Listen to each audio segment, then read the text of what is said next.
ابھی ایک بات کی حضرت صاحب نے مجھ سے پہلے کہ نبی کا یار، نبی کا کوئی یار نہیں. یہ جو یاری ہے یہ قرآن کے خلاف ہے. میں اللہ کے فضل و کرم سے جو کچھ بیان کروں گا قرآن سے اور مصطفیٰ کے فرمان سے دکھا کے جاؤں گا. یہ بھی نہیں کہوں گا کہ گھر جا کے دیکھ لینا، دکھا کے جاؤں گا. بس دکھانا میری ڈیوٹی ہے، منانا نہیں. قرآن پڑھ کے دیکھ لیں، ہر نبی کا یہی اعلان ہے وما علینا الا البلاغ. ہمارا کام ہے کنوے کرنا، ڈلیور کرنا، پہنچانا. تو میں بھی کسی کو منانے نہیں آیا، خدا اور مصطفیٰ کا پیغام پہنچانے آیا.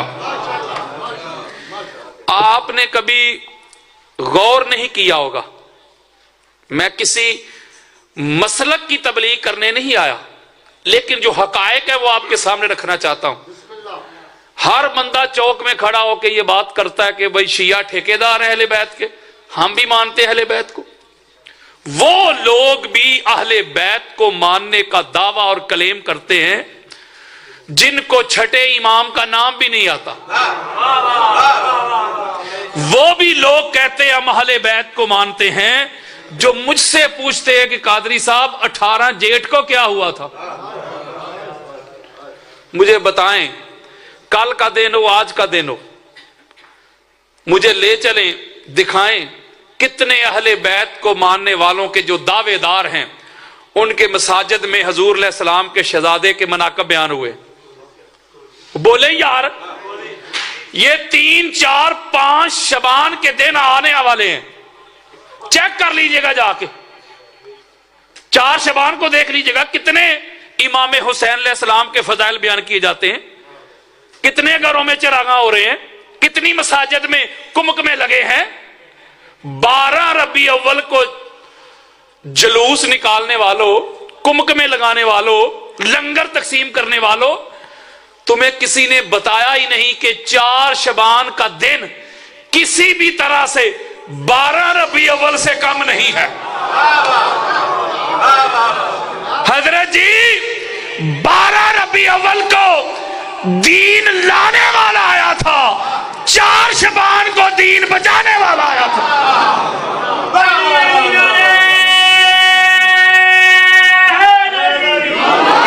یارو اہل بیت کے گھر میں خوشی ہو تو خوشی منائیں شیعہ، کمکم لگائیں شیعہ، لنگر تقسیم کریں شیعہ. اہل بیت کے گھر میں غم ہو تو آنسو بہائیں شیعہ، اور تو چوک میں کھڑا ہو کے کہے میں مانتا ہوں اہل بیت کو. اگر اہل بیت کو مانتے ہو تو پھر ان کو کیوں مانتے ہو جن کو اہل بیت نہیں مانتے؟ یہ کیسا تیرا ماننا ہے؟ یہ کیسی ڈویلٹی ہے؟ یہ کیسی دورنگی ہے کہ اہل بیت سے بھی محبت کے دعوے، اہل بیت کے دشمنوں کے بھی قصیدے. دورنگی چھوڑ دے، یک رنگ ہو جا، سراسر موم یا سنگ ہو جا. جب تک تیری دوستی اور دشمنی کا معیار اہل بیت نہیں بن جاتے تب تک چوک میں کھڑے ہو کے یہ کلیم نہ کرنا کہ میں اہل بیت کو مانتا ہوں. تم کو کیا لگتا ہے اہل بیت کو ماننا خالہ جی کا گھر ہے؟ اگر اہل بیت کو ان کے مقام اور مرتبہ کے مطابق مانو گے تو پھر مشکل ہے. اگر منافقوں کی طرح مانو گے تو مانتے جاؤ، کچھ بھی نہیں. اہل بیت کو ماننا ہے تو گالیوں کے لیے تیار ہو جا، فتووں کے لیے تیار ہو جا، کردار کشی کے لیے تیار ہو جا، FIR کے لیے تیار ہو جا، گولیوں کے لیے تیار ہو جا، بم دھماکوں کے لیے تیار ہو جا. تیرے گھر سے تیری مخالفت شروع ہوگی. آپ نے شاید کبھی اس پہ غور ہی نہیں کیا، آپ کی توجہ اس طرف نہیں گئی ہوگی کہ اللہ نے آپ پر کتنا خاص اپنا کرم اور اپنا فضل کیا ہے کہ آج کل کے حالات میں، بڑی خاص بات دے رہا ہوں، آج کل کے حالات میں جب بڑے بڑے مفتی آپ کے پیچھے، بڑے بڑے ملا آپ کے پیچھے، فتوے آپ کے پیچھے، گولیاں آپ کے پیچھے، بم دھماکے آپ کے پیچھے، فتوے آپ کے پیچھے، پرچے آپ کے پیچھے، کردار کشی آپ کے پیچھے، سوشل بائیکاٹ آپ کے پیچھے، اکثریت آپ کے پیچھے، منسٹریاں آپ کے پیچھے، اور ایسے حالات میں بھی اگر اللہ نے آپ کو اس گھر کی معرفت دے دی ہے نا تو پھر مان لو کہ اللہ کا آپ پہ بڑا خاص فضل ہے. ساری زندگی اگر اللہ کے اسی فضل کا آپ شکر ادا کرتے رہے تو شکر ادا نہیں ہو سکتا. آپ ذرا غور تو کریں نا, وہ اللہ نے آپ کو ماننے والوں میں رکھا ہے, منکروں میں نہیں. تو دو گروپ آپ کے سامنے ہیں, آپ شاید اس کو ہلکا لے رہے ہیں. اگر آپ کو اس گھر کی معرفت ہو گئی ہے نا تو یہ اللہ کا آپ پہ بڑا خاص فضل ہے اور بڑا خاص کرم ہے. اور اس کرم اور فضل کا تعلق دولت سے نہیں, مال سے نہیں, عہدے سے نہیں, منصب سے نہیں, علم سے نہیں. میں نے معرفت اہل بیت سے محروم بڑی بڑی گاڑیوں والے, مربوں والے, جگیروں والے, عہدہ منصب والے, میں نے لینڈ کروزر پہ معرفت اہل بیت سے آری ایسے کنگلے دیکھے ہیں. اور میں نے معرفت اہل بیت سے مالا مال, لبریز, مزین, وہ ریڑی لگانے والے, وہ چھابڑی اٹھانے والے ایسے دولت مند بھی دیکھے ہیں. یارو اللہ نے آپ کو چن لیا. صحیح بخاری کھول کے دیکھے, ہماری اہل سنت کی سب سے بڑی کتاب ہے. بے عشق علی جو پڑھتے ہیں بخاری, آتا ہے بخار ان کو بخاری نہیں آتی. صحیح بخاری کھولیں, حدیث قدسی ہے. آقا علیہ الصلوۃ والسلام فرماتے کہ جب اللہ اپنے کسی بندے سے محبت کرتا ہے نا تو سب سے پہلے جبریل کو بلاتا ہے.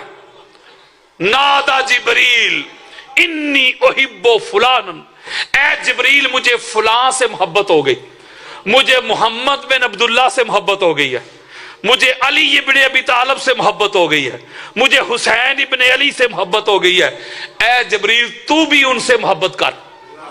یہ حدیث قدسی دے رہا ہوں, بڑی خاص بات دے رہا ہوں.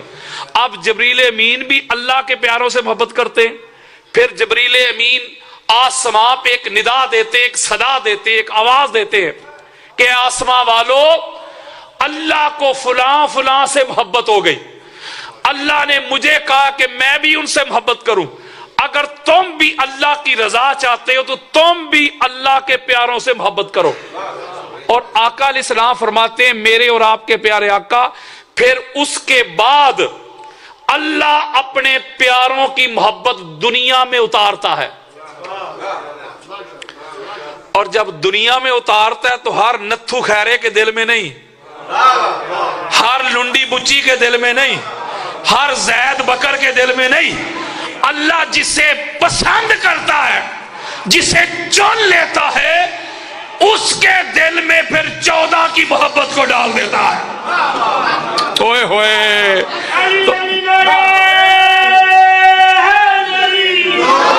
تو جن کے دلوں میں 14 کی محبت ہے نا وہ چنے ہوئے ہیں. ابھی ایک بات کی حضرت صاحب نے مجھ سے پہلے کہ نبی کا یار, نبی کا کوئی یار نہیں. یہ جو یاری ہے یہ قرآن کے خلاف ہے. سورہ حجرات کھول کے دیکھ لیں, یار سارے نبی کے غلام نوکر تھے, یار نہیں. وہ یارو یار ہوتا ہے بندہ ہم پلہ, یا ٹو بی فرینک جس سے بندہ بے تکلف ہو. یار ٹو بی فرینک جو مرضی چاہے اس کو بلا لے. سورہ حجرات پڑھ کے دیکھے, اللہ فرماتا ہے یا ایھا الذین آمنوا لا ترفعوا اصواتکم فوق صوت النبی, اے ایمان والو خبردار جب محمد کی بارگاہ میں آتے ہو تو اپنی آوازیں پست رکھا کرو, آوازیں بلند نہ کیا کرو. اور جس طرح ٹو بی فرینک ایک دوسرے کو بلاتے ہو, پکارتے ہو, اس طرح میرے نبی کو نہیں پکارنا. مولا اگر پکار لیا تو فرمایا سارے اعمال ان تحبط اعمالکم وانتم لا تشعرون, تمہارے سارے اعمال حبط کر لوں گا, تمہیں اس کی خبر بھی نہیں ہوگی. اور فرمایا اے ایمان والو جب میرے مصطفیٰ کے گھر جاتے ہو, دعوت میں بلائے جاتے ہو, تو کھانا پکنے سے پہلے نہ جایا کرو، اور جب کھانا کھا چکو تو بیٹھ کر کنورسیشن نہ کیا کرو، گپے نہ لگایا کرو، فوراً نکل جایا کرو۔ یہ بارگاہ مصطفیٰ کے آداب ہے۔ او یارو، کائنات تو مصطفیٰ کی نوکر ہے، تو یاری کدھر سے آ گئی؟ کوئی نبی کا یار نہیں ہے، نبی کے غلام ہیں سارے۔ بڑے جو ہوتے ہیں نا، بڑے، وہ بڑوں کو یہ اختیار ہوتا ہے وہ اپنی مرضی سے کسی کو جو مرضی کہہ دے۔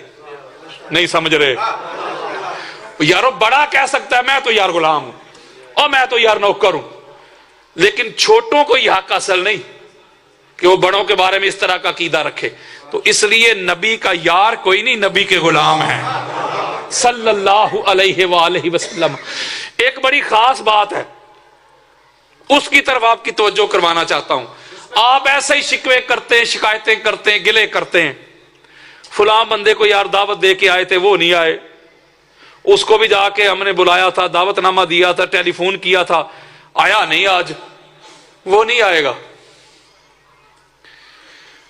قرآن مجید فرقان حمید کی یہ جو آیت مجیدہ ہے، آپ کے چھوٹے چھوٹے بچوں کو بھی یاد ہوگی، جسے آیت تطہیر کہتے ہو۔ اس کا کیا معنی ہے؟ انما یرید اللہ لیذھب عنکم الرجس اہل البیت ویطہرکم تطہیرا، کہ اللہ نے نجس کو، رجس کو اہل بیت سے دور رکھا ہے نا، بولیں یار، اہل بیت سے دور رکھا ہے۔ یہ قرآن مجید فرقان حمید کا فیصلہ ہے۔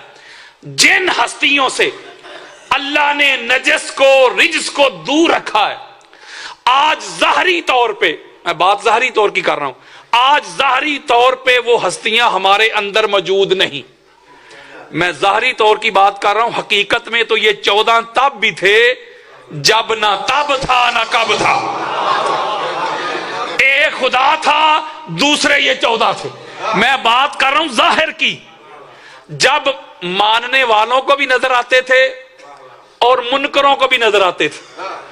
آج ماننے والوں کو جن پہ اپنا فضل اور کرم کریں، آج ان کو نظر آتے ہیں لیکن منکروں کو نہیں۔ تو میں ایک جملہ سمجھانا چاہتا ہوں کہ جن نفوس قدسیہ سے اللہ نے نجس کو دور رکھا ہے، آج ظاہری طور پہ وہ نفوس قدسیہ ہمارے اندر موجود نہیں، لیکن ان کا ذکر تو موجود ہے نا۔ خاصاں دی گلے ہم آگے، آپ ایسے ہی پریشان ہوتے ہیں، فلاں کو دعوت دی ہے وہ آیا نہیں، وہ نہیں آئے گا۔ جس طرح اللہ نے 14 نفوس قدسیہ سے، مصطفیٰ کی آل سے، اولاد سے، حسب سے، نسب سے، ذریت سے نجس کو، رجس کو، غلاظت کو، گندگی کو دور رکھا ہے نا، اسی طرح اللہ نے 14 کے ذکر سے بھی نجس کو دور رکھا۔ ہوئے ہوئے ہوئے، ان کے ذکر کے قریب بھی نجس نہیں آ سکتا۔ جہاں 14 کا ذکر ہو وہاں نجس کا کام کیا ہے، وہاں رجس کا کام کیا ہے۔ اب آپ سوال کریں گے کہ قادری صاحب یہ جو نجس اللہ نے دور رکھا ہے، یہ نجس کیا ہے؟ What is the definition of نجس؟ یہ نجس ہے کیا؟ میں آپ کو کہتا ہوں لغت کی طرف نہ جائیں، چھوڑیں لغت کو، اللہ سے پوچھتے ہیں، مولا یہ جو تو نے اہل بیت سے نجس کو دور کر دیا، یہ نجس کیا ہے؟ اللہ نے کہا بتایا تو ہے، ابھی تمہیں سمجھ نہیں آئی، مولا سمجھا دے۔ فرمایا جو محمد کی آل سے دور ہو جائے۔ نہیں سمجھے؟ مولا حافظ صاحب ہیں، مفتی صاحب، قاری صاحب، علامہ صاحب، حاجی صاحب، اللہ نے کہا حاجی ہو، مفتی ہو، علامہ ہو، حافظ ہو، جو محمد اور محمد کی آل سے دور ہے نا، اللہ کی نظر میں وہی نجس ہے۔ ہوئے ہوئے ہوئے ہوئے، اللہ کی نظر میں وہی غلیظ ہے، وہی غلاظت کا، گندگی کا ڈھیر ہے۔ آپ سمجھتے ہیں کہ شاید ناپاک نجس پلید وہ ہے جس نے غسل نہیں کیا، یا پلید وہ ہے جس نے وضو نہیں کیا، اور نہ قرآن پڑھ۔ یہ 1300 سال ہو گئے راؤنڈ اباؤٹ، کوئی سنی ہو حسینی یا کوئی شیعہ ہو، جب بھی نام لیتے ہو کہتے ہو یزید پلید. بولو یار، کہتے ہو کہ نہیں؟ تو آپ کا کیا خیال ہے کہ یزید وضو نہیں کرتا تھا؟ یزید غسل نہیں کرتا تھا، وضو کرتا تھا. یزید وضو بھی کرتا تھا، غسل بھی کرتا تھا، نمازیں بھی پڑھتا تھا، روزے بھی، حج عمرے بھی. تو پھر پلید کیوں؟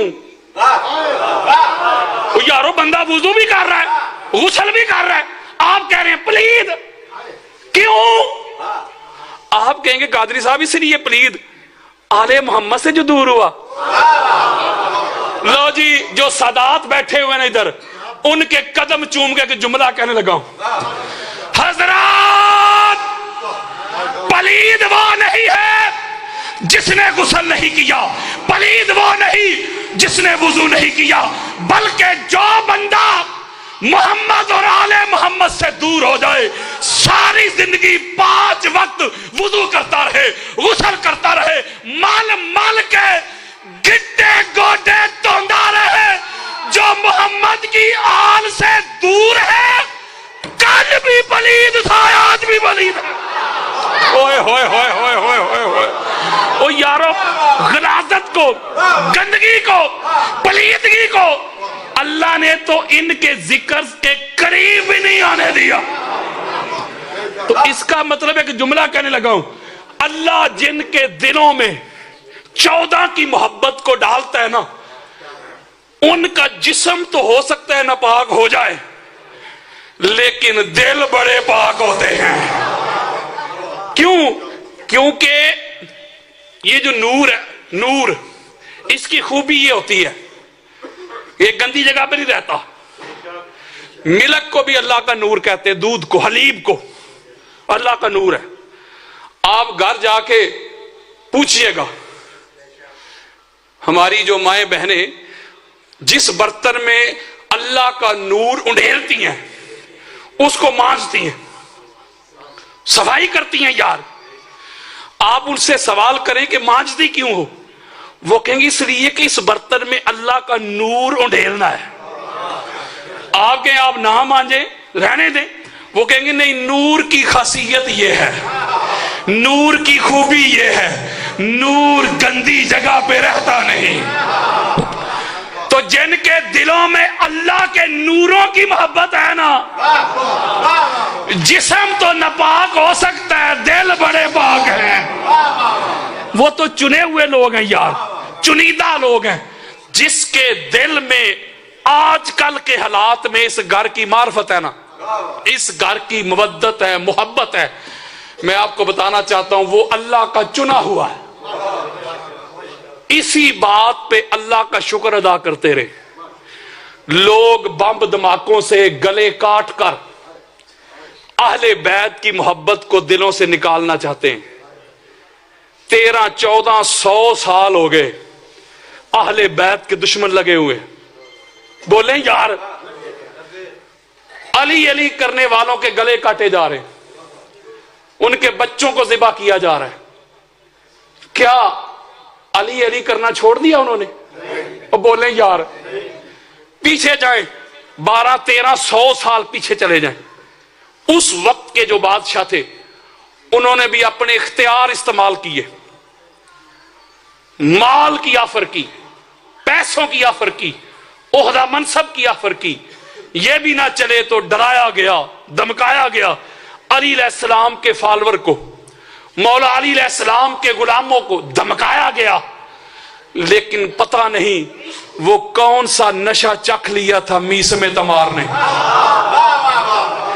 وہ کون سا راز جان لیا تھا حجر ابن عدی نے، حضرت میسم نے، حضرت عمار نے، حضرت حذیفہ نے، حضرت سلمان نے، حضرت بلال نے، حضرت مقداد نے. انہوں نے علی کی محبت میں مال بھی قربان کر دیے، عہدے بھی ٹھکرا دیے، بچے بھی ذبح کروا دیے، پھانسیوں پہ چڑھ کے جھولے لے لیے، لیکن علی علی کرنا نہیں چھوڑا. ان کو مغالطہ لگ گیا ہے. یہ چاہتے ہیں کہ کسی طرح ان کے دلوں سے علی کی حب کو نکال دیا جائے، علی ولی اللہ کی اذان معطل کر دی جائے، عزاداری حسین کے جلوس روک دیے جائیں۔ تو روکے گا؟ تیرے باپ امیہ سے لے کے ضیاء تک بڑے بڑے عامر آئے، بڑے بڑے جابر آئے، علی ولی اللہ کی اذان روکنے والے، عزاداری حسین کے جلوس روکنے والے، وہ روکنے والے خود رک گئے، ہواؤں میں اڑ گئے۔ لبیک یا حسین کی صدائیں کل بھی آتی تھی، آج بھی آتی ہیں اور قیامت تک آتی رہیں گی۔ لبیک یا حسین، لبیک یا حسین، لبیک یا حسین، لبیک یا حسین، لبیک یا حسین، لبیک یا حسین، نعرہ حیدری۔ اس کو اس لیے میرے دوستوں بزرگوں کوئی روک نہیں سکتا کہ ان کا ذکر بلند کرنے والی ذات خدا کی ہے۔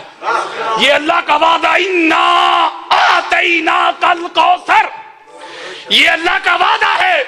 اے حبیب مکرم، آپ کی آل کو، اولاد کو کثرت دینے والے، عزت دینے والے، شہرت دینے والے، بقا دینے والے، دوام دینے والے ہم ہیں۔ یہ تیری اہل بیت کے دشمن جن کی کوشش یہ ہے، جن کی سعی یہ ہے کہ کسی طرح تیرا نام مٹ جائے، تیری آل، تیری اولاد دنیا میں نہ رہے، یہ تیرے خدا کا تجھ سے وعدہ ہے۔ ہم تیری آل کو وہ عزت دیں گے، وہ کثرت دیں گے، وہ شہرت دیں گے۔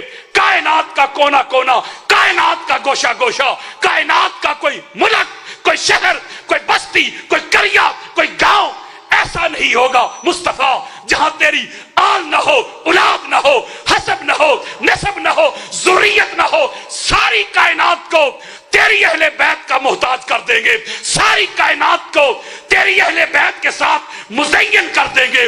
چاند چاندنی مانگے گا تیری اہل بیت کے در سے، سورج روشنی مانگے گا تیری اہل بیت کے در سے، ستارے ٹمٹمانا مانگیں گے تیری اہل بیت کے در سے، فضائیں معطر ہونا مانگیں گی تیری اہل بیت سے در سے، انسان سانسیں مانگے گا تیری اہل بیت کے در سے۔ سونیا، تیری اہل بیت کو تو ہم وہ کثرت دیں گے، تیری اہل بیت کے دشمن ہی ابتر ہو جائیں گے۔ اب مجھے بتائیں، آپ دو لشکر تھے کربلا کے ریگزار میں، ایک پیاسوں کا لشکر، دوسرا پانی پینے والوں کا لشکر۔ وہ پانی پینے والے تو مر گئے، نہیں سمجھ رہے، مٹ گئے۔ جو پیاسے تھے کل بھی زندہ، آج بھی زندہ، قیامت تک زندہ رہیں گے۔ میرے مصطفیٰ کریم کی ذریت کو وہ ختم کرنا چاہتے تھے، کہتے تھے محمد کا نام لینے والا کوئی نہیں رہے گا، اس کا بیٹا فوت ہو گیا، اب اس کا نام باقی نہیں رہے گا، اس کی آل اولاد ذریت باقی نہیں رہے گی۔ اللہ نے کہا یہ تیری آل کو ختم نہیں کر سکیں گے، اس لیے کہ تیری آل کو یہ عزت اور کثرت دینے والے ہم ہیں۔ ایک ہی صورت ہے کہ مصطفیٰ کی آل کو ختم کر دیا جائے، کوئی اللہ سے بڑا بن جائے۔ اللہ سے بڑا کوئی بن سکا نہ بن سکے گا۔ مصطفیٰ کی آل کو کوئی یزید پلید ختم کر سکا نہ قیامت تک ختم کر سکے گا۔ کبھی کبھی میں سوچتا ہوں کہ یزید ان کا لگتا کیا ہے یار، وہ یزید کو شیلٹر فراہم کر رہے ہیں، اس کو جنت میں تن رہے ہیں، اس کو جنت میں گھسیڑ رہے ہیں، امیر المومنین شہزادہ کہہ رہے ہیں میں ذکر حسین کروں گا ہر چوک میں، رہ گیا تیرا یزید میرے جوتے کی نوک میں۔ ہم حسینی ہیں، ہمارے خون میں حسینیت ہے، ہمارا اوڑھنا بچھونا، جینا مرنا، اٹھنا بیٹھنا اس گھر کی گدائی ہے، نوکری ہے، چاکری ہے۔ کوئی شہر نہیں بچا پاکستان کا بڑا جس شہر پہ مجھ پہ ایف آئی آر نہ ہوئی ہو۔ کراچی سے خیبر تک تھریٹ ہیں، گولیاں ہیں، دھمکیاں ہیں، پولیس والے گنڈے میرے گھر میں گھسائے۔ میں نے اپنی فیملی کو کہا پریشان نہیں ہونا، یہ تمہارے لیے انسلٹ کی بات نہیں، عزت کی بات ہے۔ ہم نے کرپشن نہیں کی, کسی کا مال نہیں لوٹا. میرے گھر کی عزت پاک سیدہ کے گھر کی عزت سے بڑھ کر نہیں, میری بیٹی کی حرمت سیدہ سکینہ کی بیٹی کی حرمت سے بڑھ کے نہیں ہے. میں نے کہا یہ ہمارے لیے اعزاز ہیں, یہ اعزاز ہیں, یہ لکھے جا رہے ہیں, یہ تمغے ہیں ہمارے لیے. دنیا کو سمجھ آ رہی ہے کہ اگر ہتھ کڑی بھی پہنیں گے تو چوم کے پہنیں گے. ہم علی کی محبت بیان کرتے رہیں گے, علی علیہ السلام کے دشمنوں کو ایکسپوز کرتے رہیں گے. یہ اللہ کا کرم ہوتا ہے بندے پہ. میں ایک بات آپ سے پوچھتا ہوں, جو لوگ گھروں میں چھپ کے بیٹھے رہے, انہوں نے اہل بیت اطہار کی عظمت, ان کی رفت, ان کی مودت بیان نہیں کی, وہ مرے نہیں.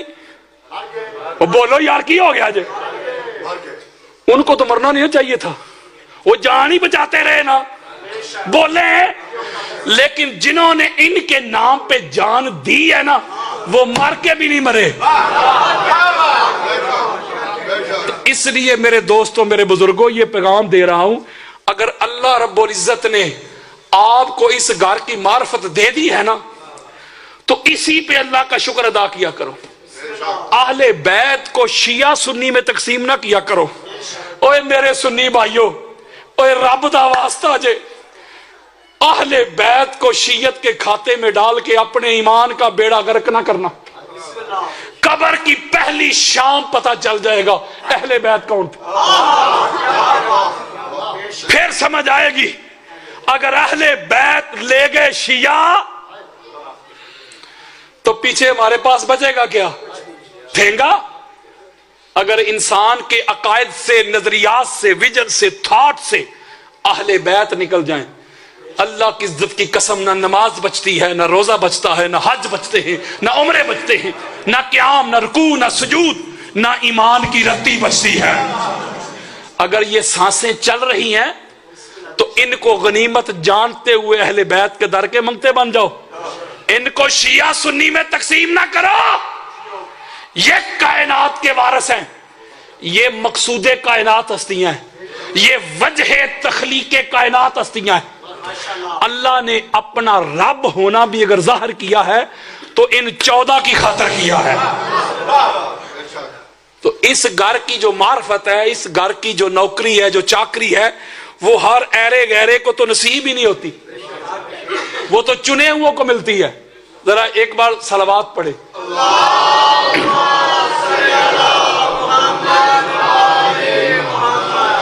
اچھا, قرآن مجید سے ایک نکتہ اپنے وقت کے اندر ہی رہتے ہوئے, جو مجھے وقت ملا ہے, ابھی میرا وقت کافی پڑا ہوا ہے, اس میں رہتے ہوئے میں ایک تبلیغ کر کے جانے لگا, اور سادات کے قدم چوم کے اور آپ کے سامنے ہاتھ جوڑ کے.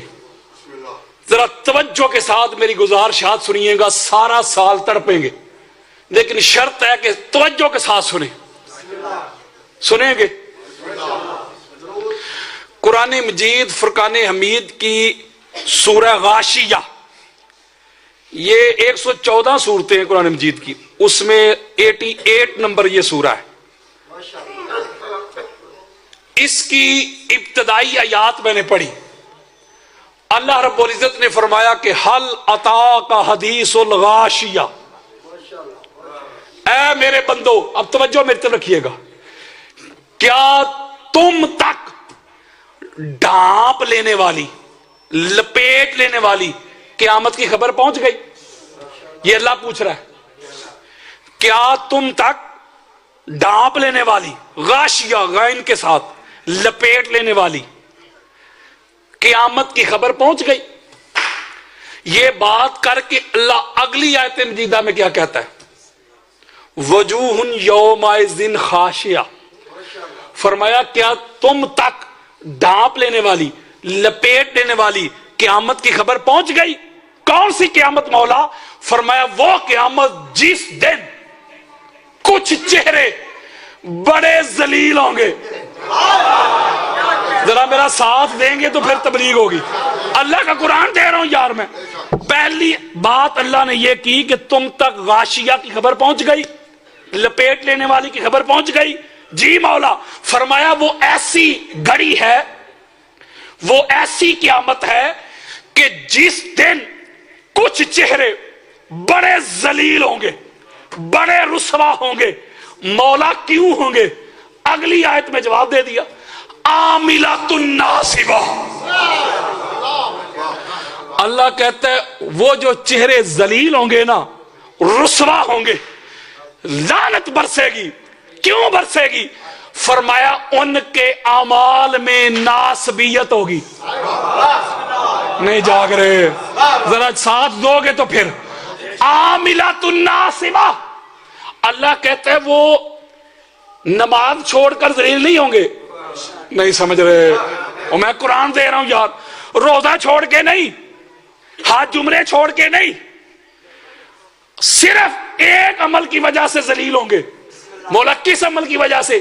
فرمایا جو اعمال ناصبہ کمائیں گے، ان کے اعمال میں جو ناسبیت ہوگی اس کی وجہ سے ذلیل ہوں گے.